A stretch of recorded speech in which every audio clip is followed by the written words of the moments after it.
Good morning friends, क्या आप सांस के पेशेंट है? आपकी सांस फूलती है, आपको सीजन चेंज होने पे सांस की तकलीफ हो जाती है या फिर आपकी सांस की तकलीफ बढ़ जाती है। जैसे ठंडी से गर्मी हो रही या गर्मी से सर्दी हो रही या बहुत ज़्यादा आप कूलिंग में रहने लगे, बहुत ज़्यादा एसी में ही रहने लगे, तो आपको सांस की तकलीफ हो जा रही है। आपको आपके फेफड़े में जल्दी से कंजेशन मिलने लगता है। आपके डॉक्टर ने अगर आपको ये बताया कि आप अस्थमा के पेशेंट हैं, आपको ब्रोंकाइटिस है या फिर ब्रोंकिएक्टेसिस है, एम्फाइसीमा है, किसी भी तरह के सांस के आप पेशेंट हैं, तो डियर फ्रेंड्स ये वीडियो आपके लिए है। मैं ऐसे 3 मदर टिंचर बताऊंगा जो ऐसी किसी भी समस्या को ठीक करने का पावर रखता है और ठीक ही नहीं करता, कई बार तो ये परमानेंटली ठीक कर देता है। आपका इनहेलर छूट सकता है, आपको सीजनल वेदर चेंज होने पे जो परेशानी हो रही है वो ठीक हो सकती है, आप परमानेंटली अच्छे हो सकते हैं, नॉर्मल लाइफ जी सकते हैं। डियर फ्रेंड्स, मैं हूं डॉक्टर संतोष पांडे, बहुत बहुत स्वागत है मेरे यूट्यूब चैनल पे आपका। Dear friends, COPD, asthma, bronchitis, ये सब सांस से रिलेटेड बीमारियां होती हैं। जिसको भी ये सब बीमारियां होती हैं उसकी सांस फूलती है, वेदर चेंज होने पे सांस की तकलीफ बढ़ जाती है, खांसी आती है, खांसी में बलगम निकलता है, कई बार बलगम बहुत ज़्यादा निकलता है, पीले कलर का, ग्रीन कलर का, व्हाइट कलर का, तरह तरह के निकलते हैं।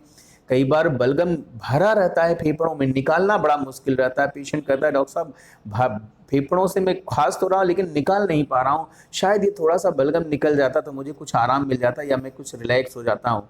तरह तरह के नुस्खे, तरह तरह के उपाय करके भी पेशेंट परेशान है, या फिर जब तक वो दवाइयाँ खाता है तब तक आराम रहता है, जैसे ही दवाइयाँ क्विट होती हैं या फिर स्विच करता है तो पेशेंट को परेशानी होने लगती है। Dear friends, asthma, bronchial asthma, ये सब एक ही ग्रुप या फिर सांस की बीमारियां होती हैं। इसको ठीक करने के मैं 3 मदर टिंचर बता रहा हूं। इसमें सबसे पहला मदर टिंचर का नाम आता है एस्पेडोस्पर्मा। डियर फ्रेंड्स, एस्पेडोस्पर्मा बहुत अच्छा मदर टिंचर है। ये सांस की किसी भी समस्या को ठीक करने का पावर रखता है। स्पेशली ये वेदर चेंज होने पे आपके चेस्ट में कंजेशन मिल रहा है, आपका फेफड़ा एकदम से जैसा लगता है जाम सा हुआ जा रहा है, आपका ऑक्सीजन लेवल अगर कम हो रहा है तो उसमें बहुत अच्छा काम करती है।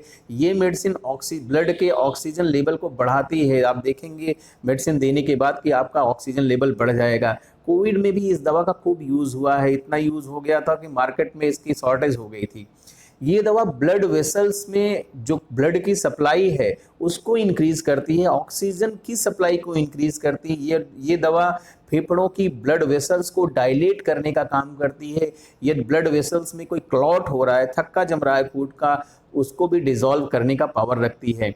ऐसे पेशेंट को सांस फूलती है, चलने पे सांस फूलती है, कई बार तो बैठे बैठे भी सांस फूलती रहती है। ये पेशेंट को अगर 10 कदम भी चला दिया जाए तो चलना मुश्किल रहता है, सीढ़ी तो कभी भी चढ़ के पेशेंट छत पे एक बार में जा ही नहीं सकता है, इतनी तकलीफ होती है। ऐसे पेशेंट को ये फेफड़े पे आला लगा के हम सुनते हैं, चेस्ट ऑस्कल्टेट करते हैं, तो भाई दोनों तरफ फीज मिलती है, अच्छे खासे चेस्ट में साउंड मिलते हैं, कई बार ये साउंड बाहर से भी सुनाई पड़ते रहते हैं। डियर फ्रेंड्स, यदि ऐसे लक्षण हैं तो एस्पेडोस्पर्मा मदर टिंचर के 15-15 बूंदें सुबह दोपहर शाम 3 बार थोड़े से गुनगुने पानी में दीजिए तो बेस्ट एक्ट करती है। दूसरी मेडिसिन का नाम आता है सनेगा। सनेगा ऐसे पेशेंट की मेडिसिन है जिनको क्रॉनिक ब्रोंकाइटिस है, आपके डॉक्टर ने आपको चेक करके बताया है कि आप क्रॉनिक ब्रोंकाइटिस के पेशेंट हैं तो आप सनेगा मदर टिंचर लीजिए। आप अस्थमा के पेशेंट हैं या फिर एम्फाइसमा के पेशेंट हैं, आपको खांसी आती है और खांसी में बलगम निकालने की बहुत कोशिश करते हैं लेकिन निकलता नहीं है, लगता है एकदम भरा हुआ है, थोड़ा सा मैं निकालूं तो मुझे कुछ रिलीफ आए। सनेगा मदर टिंचर जो है बलगम को ढीला करने का काम करता है, बलगम को ढीला करेगा, आपको आपको जो सांस है अच्छे से आएगी, खांसी आपकी इजी हो जाएगी, कम हो जाएगी। यदि ऐसे पेशेंट के हम फेफड़ों को ऑस्कल्टेट करते हैं तो हमें ब्रोंकोस्पाज्म सुनने को मिलता है, मतलब पेशेंट को न तो सांस छोड़ने में सुकून आता है न तो सांस लेने में सुकून आता है। ऐसे पेशेंट की सनेगा मेडिसिन होती है। सनेगा मेडिसिन के मदर टिंचर की 15 बूंदें सुबह दोपहर शाम 3 बार थोड़े से गुनगुने पानी में दीजिए, बेस्ट एक्ट करती है। लास्ट मदर टिंचर होता है जस्टिसिया। जस्टिसिया ऐसी कंडीशन के लिए बहुत अच्छा मेडिसिन है जब एक्यूट एपिसोड हो जा रहा है, पेशेंट पुराना सांस का पेशेंट है, साथ ही साथ उसको अभी तुरंत से ही एक्यूट एपिसोड चालू हो गए हैं, खांसी आने लगी है, स्पेशली सूखी खांसी आ रही है, खांसी के इतने एपिसोड्स आते हैं, उसका गला दर्द करने लगता है, थ्रोट पेन होने लगता है, खांसते खांसते सीने की मसल्स, एब्डोमिनल मसल्स, मांसपेशियों में दर्द आने लगता है। ऐसे पेशेंट को बार्किंग कफ हो जाती है, घाव घाव की खांसी आने लगती है, मुंह सूखा रहता है, गला सूखा रहता है, यदि ऐसे लक्षण आ रहे हैं तो जस्टिस या मदर टिंचर की 15 बूंदें सुबह दोपहर शाम 3 बार दीजिए, थोड़ी सी गुनगुनी पानी में, सेम उसी तरीके से आप देखेंगे कि बेस्ट रिजल्ट पाएंगे।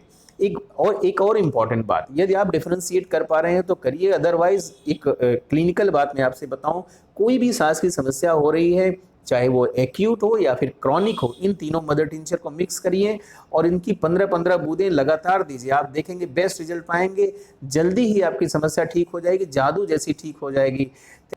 डियर फ्रेंड्स, बहुत ही इंपॉर्टेंट इन्फॉर्मेशन है, यदि आप इससे सफ़र कर रहे हैं तो प्लीज़ इसे दूसरों को साथ भी शेयर करिए, उनको भी फ़ायदा दिलाइए। बहुत ढेर सारे लोग इस तरह की समस्या से परेशान हैं और दवाइयाँ कर कर के परेशान हैं, बहुत अच्छा या फ्रूटफुल रिजल्ट नहीं मिल रहा है।